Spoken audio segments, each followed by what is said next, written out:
There are heroes in the Enlightenment struggle. Percy Bysshe Shelley was one. He was expelled from Oxford for atheism at a time when that was rather a noble thing to be expelled for. But more importantly, I think he identified in Greek myth a really great hero. Myths are very important, not because they're true, but because they express a truth. There's a great Italian phrase, se non è vero, è ben trovato. If it's not true, it's well-founded. And Percy Bysshe Shelley understood that mankind's greatest hero in Greek myth was the character, the Titan Prometheus. I don't know if you're familiar with the myth. It's rather beautiful. The Greeks instinctively understood that if there were gods, if there were supreme beings, it follows as the night the day that they are capricious, willful, mean, childish, and inconsistent. That is true whether it's a slew of gods on Olympus or it's one monolithic god in a notional numinous nowhere, such as monotheists believe. There is no possible way that anybody can examine this universe and say that if there is a God, he's entirely good and charming.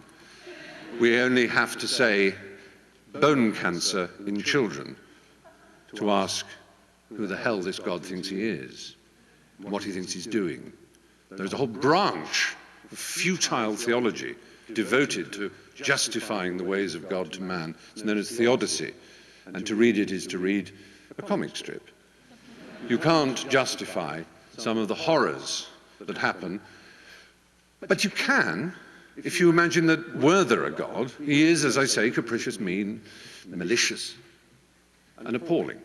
And the Greeks knew that there is this quality that we have as human beings, and we can give it a metaphorical name. We can call it a spark, an inspiration, a divine spark, if you want to call it that.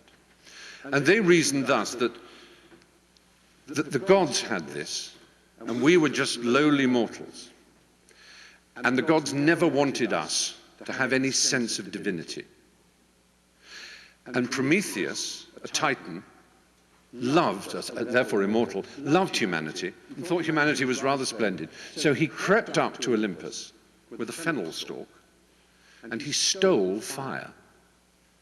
And he took it down the mountain, and he gave it to man. And man used fire both in its literal sense, started forging bronze, but also in its metaphorical sense, became the equal of God. They had the divine fire. And Zeus looked down and saw mankind with fire and was enraged with jealousy and punished Prometheus by chaining him to the Caucasus Mountains. And every day, vultures would come and peck out Prometheus's liver. And because he was immortal, it would grow back, and every day the vultures would come again. And Aeschylus wrote a play called Prometheus Bound. And Shelley, the revolutionary Shelley, at the height of the Enlightenment, wrote Prometheus Unbound. And what he was saying is that the myth was about religion having a hold on man, and that man in the Enlightenment stole the fire that had been held by churches, the fire of learning, of reading, the fire of being able to be the educated, to be able to look at all texts and to look in all corners of the world. They stole it, and God was jealous, and God wanted to punish us. Now, of course, Shelley didn't believe in God. What he was talking about was the spirit in man. That part of man that wants to tyrannize us, that wants to deny us knowledge, that wants to make us guilty, as Samuel Beckett put it, guilty for having committed the crime of being born. There, in a nutshell, is Catholic dogma.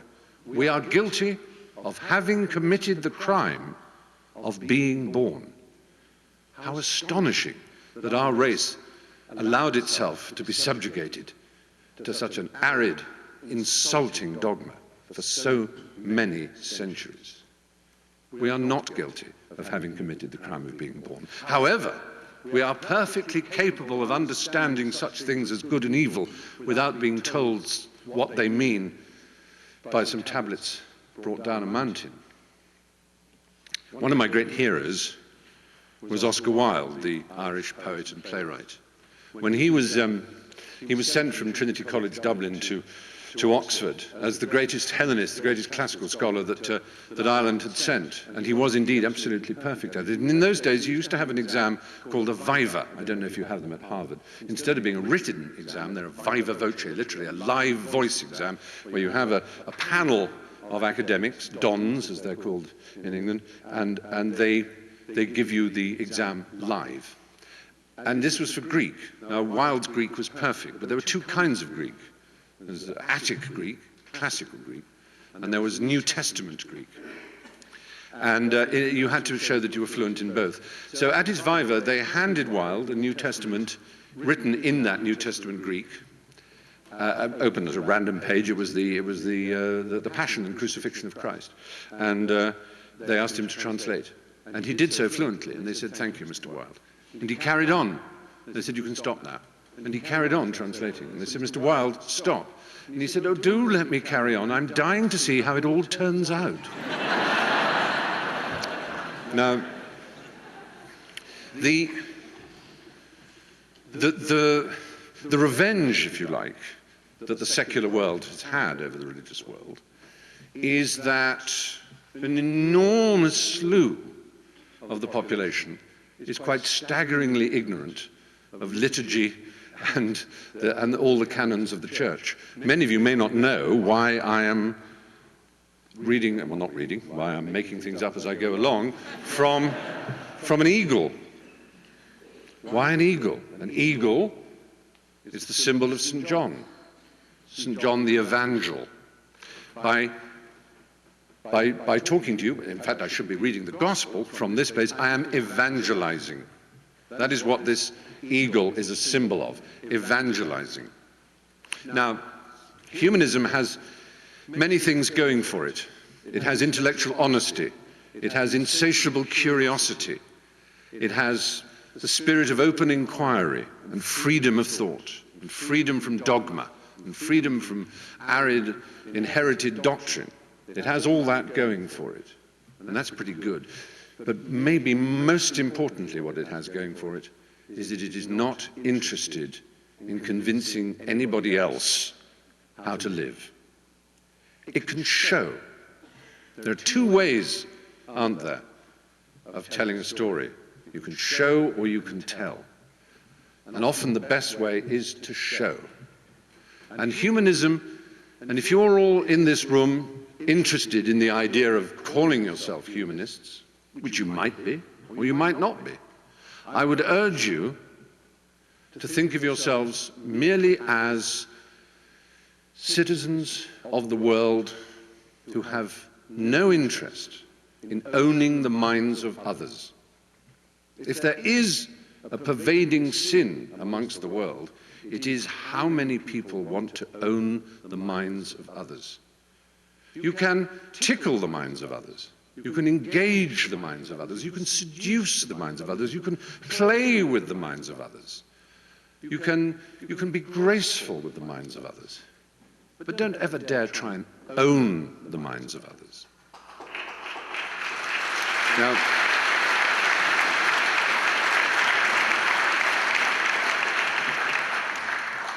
I'll tell two more Oscar stories because I think his ghost is always at a feast like this. He is, you know, when I was, when I started out in the business that we call show, I was occasionally invited to students' rooms after, you know, I'd give a talk or something, and they'd say, "Oh, come and have a cup of coffee or a glass of wine or something." And this, blowjob occasionally, but it was mostly mostly a very decent and sensible thing. And in the early days, in the 80s, what one would see on the walls of a student's room, a dorm, as you would call them, perhaps, would be the classic icons of the age. You would see Karl Marx with that wispy, rather messy beard.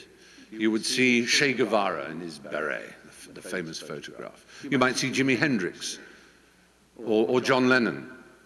Because it was still possible to believe in the 1980s that freedom for the serfdom and the bondage in which all humans lived could be provided by revolutionary politics or by rock and roll music.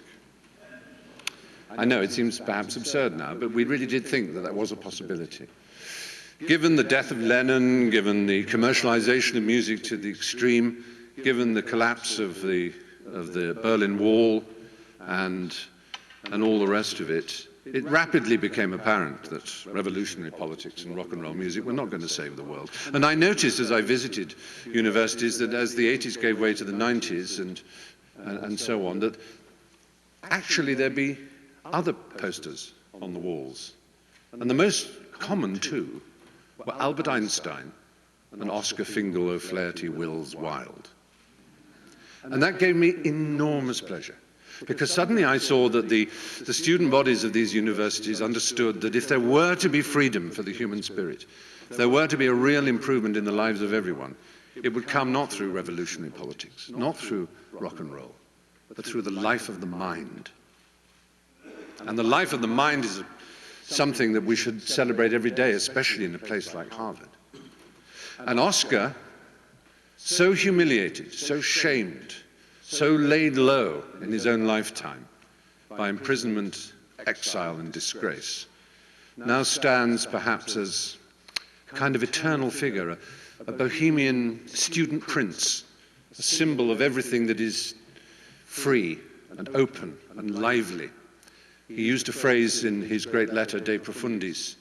He said to Lord Alfred Douglas, he said that you failed your degree is no disgrace. Many great minds have failed their degrees.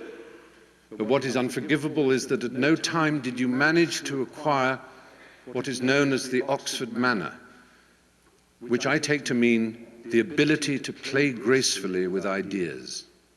Isn't that a phrase to remember? The ability to play gracefully with ideas. And Oscar stands for that. He reminds me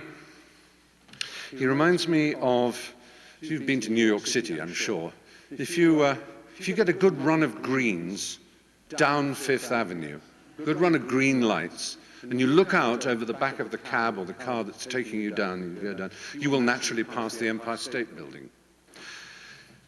And as you're close to the Empire State Building, it will be obscured, and you only just see the top of it, by buildings that are closer to it. Very squat, small buildings, but through the miracle of parallax, something close to it, they will seem to be taller than the Empire State Building. But as you zoom by, you get this wonderful kind of optical illusion as you go all the way down to the square, to Union Square.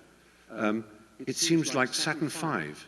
It seems to rise and rise and rise as the smaller buildings reveal themselves to be small and the Empire State reveals itself in its full height. It's a wonderful thing. If you get the chance to do it, you will see it. And Oscar is like that. He died in 1900 in utter disgrace. But every decade that passed, those who had blocked him out and seemed so important were revealed as the pygmies they were. And as we're further away from him, he's higher now, and he bestrides the world of letters, and particularly, as I say, the world of the student and the life of the mind, because of his ability to play gracefully with ideas.